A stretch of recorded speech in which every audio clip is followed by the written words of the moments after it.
episode of NewzRoom18. You could probably tell by the title that this episode is all about St. Patrick's Day. I'm looking forward to showing you all the awesome guests and fun facts for this week. St. Patrick's Day is a cultural and religious celebration that originated from the Irish culture to celebrate the life of their male patron saint, St. Patrick. Although St. Patrick's Day is now associated with wearing green, partying, parades, and drinking beer, it does date back over 1,500 years, and one of the earliest known celebrations was March 17th, 1631. Our first guest, Miss Ida Koulbanis, is going to share a little bit about the differences between how St. Patrick's Day is celebrated in Ireland versus how we celebrate it here in America. Okay, so hi, my name is Ida. Originally Ida Motherway, now Ida Koulbanis. I grew up in Ireland down on the southeastern coast, outside of a town called Youghal, and the county that I'm from is Cork. And I moved here 20 years ago. As soon as I had graduated college, I picked up and set roots here in Westerly, and I'm married and have 2 kids and teach at the middle school here in Westerly. So as you can imagine, I'm itching to get on a plane and get back there to visit. I bet.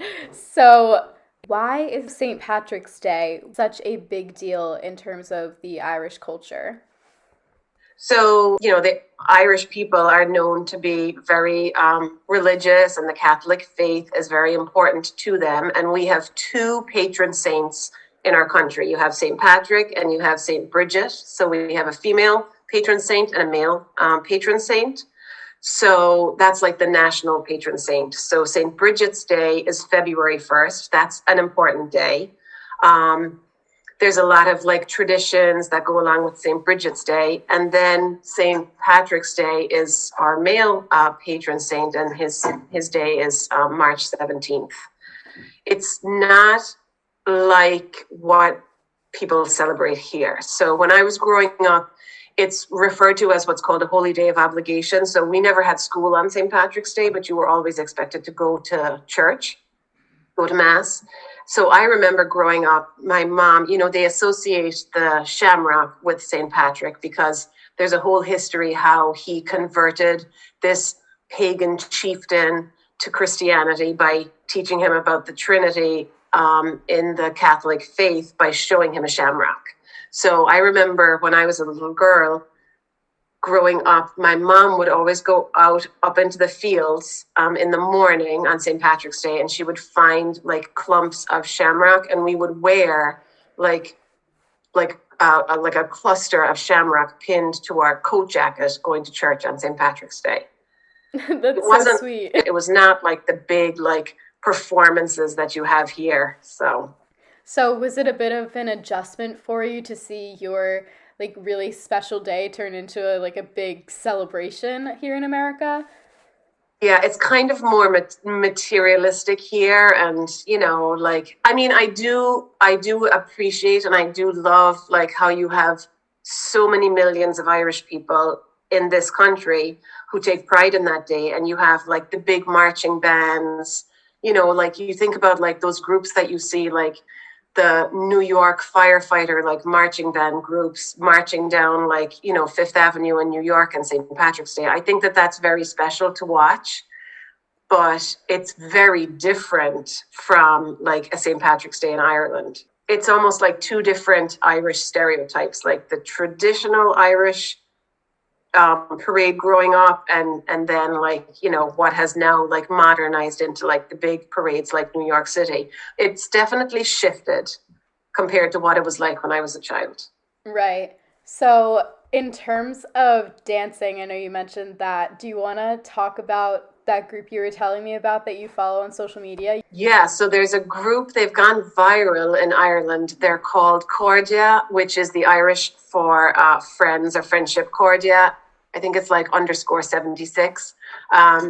They're a group of boys, young, late teens, early 20s, who all quarantined together, and they're in the west of Ireland, and they're all champion Irish dancers. So they've been posting TikTok videos, and it's, you know, they're like totally like using that whole like social influencing piece of like taking like modern day music and then like putting it to like putting their steps to like a modern day piece. It could be like Beyonce or, you know, Coldplay or whatever. But they've been going viral, and they have a couple of big things that they're going to be rolling out in the next few weeks, I think.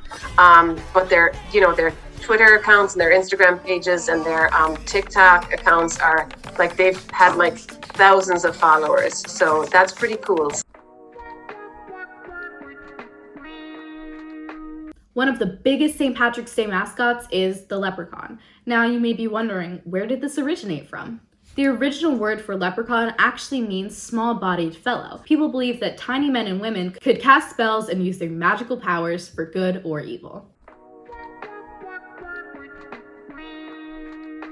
So I am a huge TikTok fanatic, and one of my favorite trends was going to 4 different restaurants or locations for your drink, appetizer, entree, and then your dessert. So that is what my friend Alexis and I did as we searched around Providence for the best Irish and St. Patrick's Day themed eats.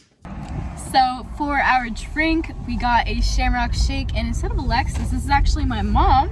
I didn't have time to film the beginning yesterday, but we got a shamrock shake from McDonald's. It's only in season during St. Patrick's Day, and it is one of their most popular fan favorites for St. Patty's Day.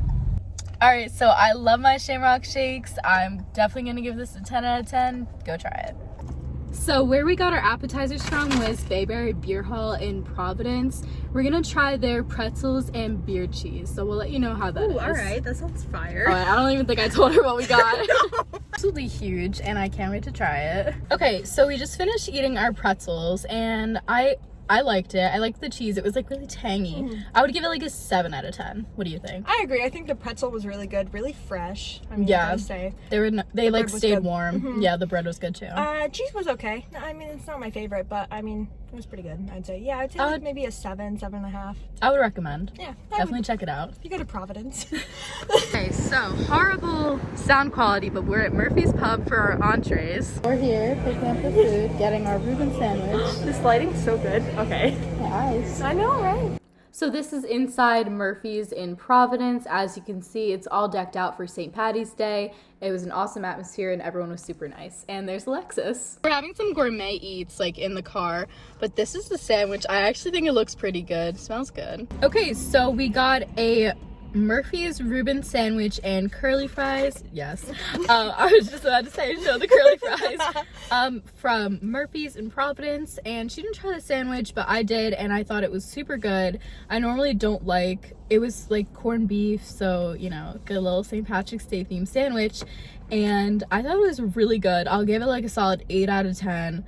Considering that I don't normally like that kind of stuff, definitely turned me over. The curly fries, however. Okay, how can you mess up curly 11 fries, out of though? 10. Yeah, like, no, it's like 11,000 out of 10. They were so good. Crispy, seasoned well. Perfection. Chef's kiss. Yeah. Okay, so Alexis and I went to this, like... like cafe, bakery, pastry shop. Called Pastiche? Pastiche, yeah. I don't know how to say it. But it's closed, so I guess we have to find a new dessert thing. I think there's another dessert place over here. Is there? I hope so.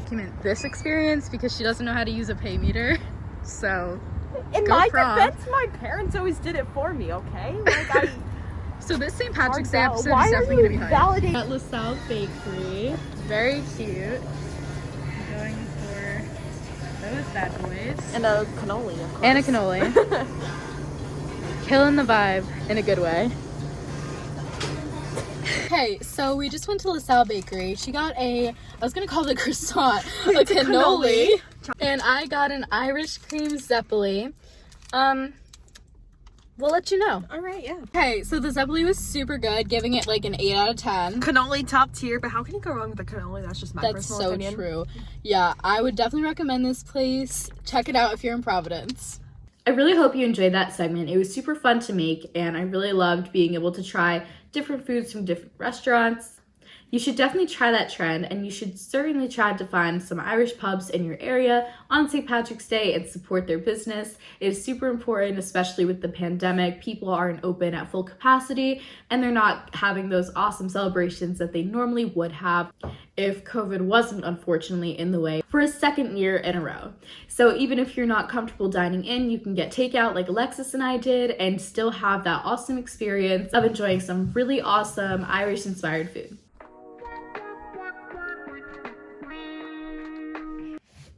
Now, as I said before, St. Patrick's Day actually originated from the Irish culture, but did you know one of the first St. Patrick's Day parades was actually held here in America? Records show that there was a St. Patrick's Day parade and celebration on March 17, 1601, in a Spanish colony which we now know as St. Augustine, Florida. Centuries later, beginning in 1845, a devastating potato blight caused widespread hunger throughout Ireland. This caused Irish people to want to move out of Ireland and move to America. Now, just for reference, over 2 million Irish people left their homeland and moved to America. That was nearly a quarter of the Irish population. And they came primarily to Boston and New York City, which is why some of the biggest St. Patrick's Day parades are held in those two awesome cities. However, once Irish people arrived in the late 1800s and early 1900s, people often looked down on them and labeled them as disease-ridden or unskilled, which, as we know today, simply is not true. Thank you so much for tuning in to this week's episode of NewzRoom18. I hope you enjoyed learning about St. Patrick's Day and Irish culture. Make sure you subscribe, share, comment, and like this video, and stay tuned for the next episode of NewzRoom18. Thanks for watching!